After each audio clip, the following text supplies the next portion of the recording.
Ndị be anyị ndewonu. Ọ bụ Ada Igbo na-ekwu na Igbo Media. N'Igbo Media, anyị na-ewetara unu ọtụtụ ozi gbasara ihe na-emegasị na Biafra Land, n'ala Igbo na mba ndị ọzọ. N'ụbọchị nke taata, o nwere ihe bịara n'iru akwụkwọ anyị nke anyị ga-agụpụtara unu n'ụbọchị taa. Anyị gụpụtachaa ya, unu egee ya ka ọha n'uju. Ị ga-esie ya, ị drọpụọla your comment, like kwa this our video and gbasakwa ya ka o ruo ụmụnna anyị n'ebe dị iche iche arụ. Breaking news. Injustice against people of Biafra has drawn the attention of the global community as Ghana government calls for Nnamdi Kanu's unconditional release, demands for Biafra Referendum. Ya bụ ozi ka anyị ji bịa tata na Igbo Media.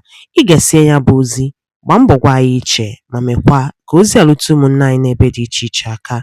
Ngwa gere ya ka ọha n'uju. Movement, an independent Biafra nation would have had a population of 61.3 million people and 167,284 square kilometers of lands. I repeat, it would have been 61.3 million people and 167,284 kilometers of lands. This is what it would mean in respect of the country of Nigeria today. It would mean 28.29% of Nigeria's population would have been gone, and 18.11% of Nigeria's total lands would have also been gone. Don't fight me. I'm only the analytic guy. An independent Biafra, if it were successful, would have been bigger than 20 African countries, which would include Tunisia and Sierra Leone and Malawi, ladies and gentlemen. It would have been identical to the following African countries I'm going to mention, all combined. Ladies and gentlemen, pay attention to the names. Please, I beg you to listen to this, please. Has been sentenced to life imprisonment, ladies and gentlemen. He was sentenced on the 20th November 2025 in a federal high court in Abuja by Judge James Omotosho on treason and terrorism counts. For those who may be hearing his name for the first time, Nnamdi Kanu is and was the leader of IPOB, which is Indigenous People of Biafra Movement, which is a separatist movement pushing for the independence of Biafra. He wants the Igbos and some other nearby tribes to break away from Nigeria. So he was arrested by the Nigerian government and tried on treason charges. The trial has ended, ladies and gentlemen, and he's been found guilty. And the prosecutors actually on this case wanted the death penalty for him, but the judge thought differently. The judge said he tempered justice with mercy, ladies and gentlemen. In fact, these were some of the words of the judge when he read the verdict, and I quote, "The death penalty is now being frowned upon by the international community. Consequently, in the interest of justice, I hereby sentence the convict to life imprisonment." End of quote. Ladies and gentlemen, it was a sad moment for a man who has been fighting in the last 2 decades against the marginalization and freedom of Biafra. It was a very sorrowful day. The verdict, however, was read on 7 counts, which 4 of them involved life imprisonment, all because he attempted to break Nigeria in 2. Let me give you a few facts about the whole story. Nnamdi Kanu's mission was for the independence of between 11 to 13 states in Nigeria. Pay attention. These states include Abia, Anambra, Ebonyi, Enugu, Imo, Akwa Ibom, Bayelsa, Cross River, Rivers State, Delta, Benue, talking about Igede areas, and Koji, talking about Igala areas. Ladies and gentlemen, when you put this in the context of what Biafra could become outside of Nigeria, according to Nnamdi Kanu and the IPOB movement, an independent Biafra nation would have had a population of 61.3 million people and 167,284 square kilometers of lands. I repeat, it would have been 61.3 million people and 167,284 kilometers of lands. This is what it would mean in respect of the country of Nigeria today. It would mean 28.29% of Nigeria's population would have been gone, and 18.11% of Nigeria's total lands would have also been gone. Don't fight me. I'm only the analytic guy.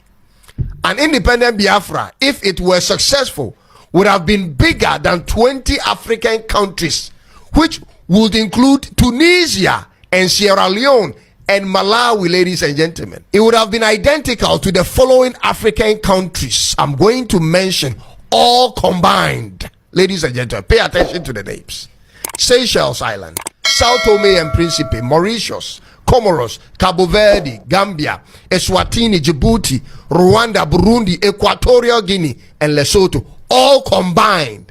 That's how big it could be. And that was what was the threat the federal government saw coming. And that was what the Federal Court of Nigeria has sentenced Nnamdi Kanu over. And in terms of resources, that would have been the end of Nigeria's access to oil and gas. Ladies and gentlemen, this isn't a small thing I'm talking about. The following states in Nigeria account for the overwhelming majority of Nigeria's petroleum production. Pay attention: Rivers State, Akwa Ibom, Delta, Bayelsa, Edo, Imo, Abia State, all of which are part of the states described as part of Biafra. That would have been the end of Nigeria's economy as we know it. And that, ladies and gentlemen, is the very reason why the federal government of Nigeria had to dedicate more time attacking that movement than other movements that are breathing chaos and terror on the country. Yeah, the oil and gas cannot be tempered with. That is what the Nigerian government is trying to say. But lives can be tempered with. But it's not over, ladies and gentlemen. Nnamdi Kanu and his team of lawyers still have the option to appeal in 90 days in court, in the Supreme Court. It is, however, interesting to watch how the Nigerian federal government have been able to stay consistent on this case for the last 10 years in its 2 arrests and trial, but cannot find the same energy to go after the real everyday terrorists of Nigeria.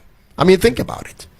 Every day in Nigeria, there are people who have devoted their time and resources to killing civilians, mothers, children, kidnapping and destroying farms, which videos are in circulation all over the place. How is it that those people who want to capture the country to establish their ideology are still walking free men, or are sometimes being negotiated with, but a man who also tried to break the country in less brutal fashion is behind bars? Is it because it's easier for the system to put the clamp on him because he is an individual? Or could it be because he is not as ruthless in his approach like the other groups? Ladies and gentlemen, one group wants to capture the country and establish their ideology, and this man wants to break the country in 2. Is it not one in the same thing? Does it not border on the sovereignty of the country altogether? Ladies and gentlemen, he may be sentenced today, but I really don't think this is where the story ends. I foresee an appeal coming and the whole case being reopened in the Supreme Court of Nigeria.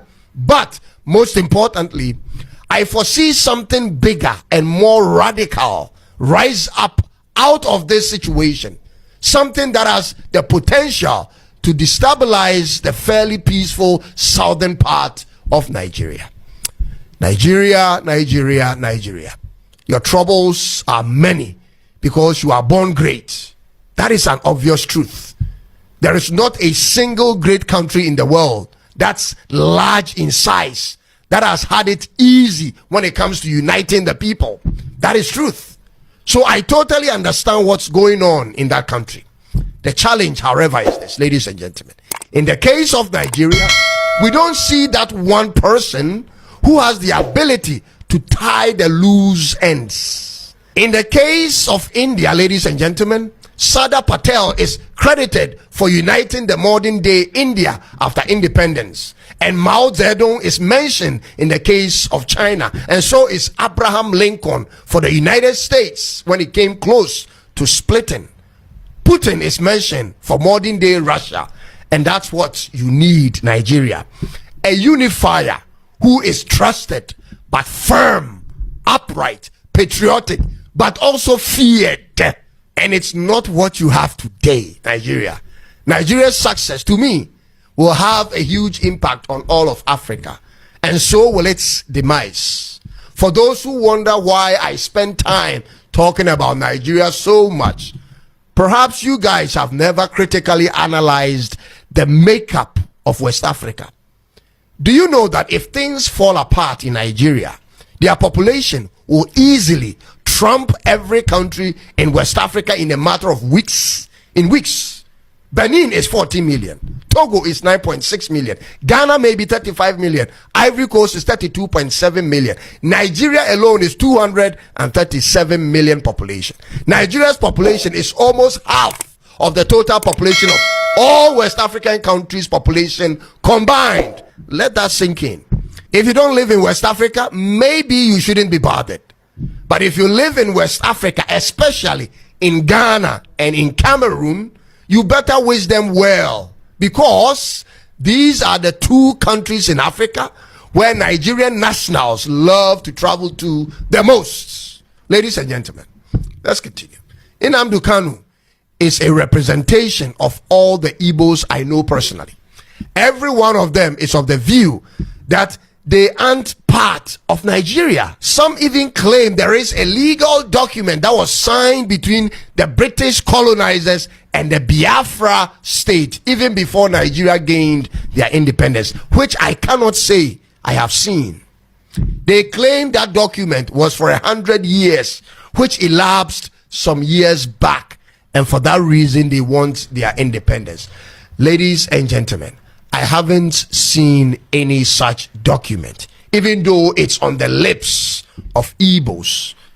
But I know one thing for certain.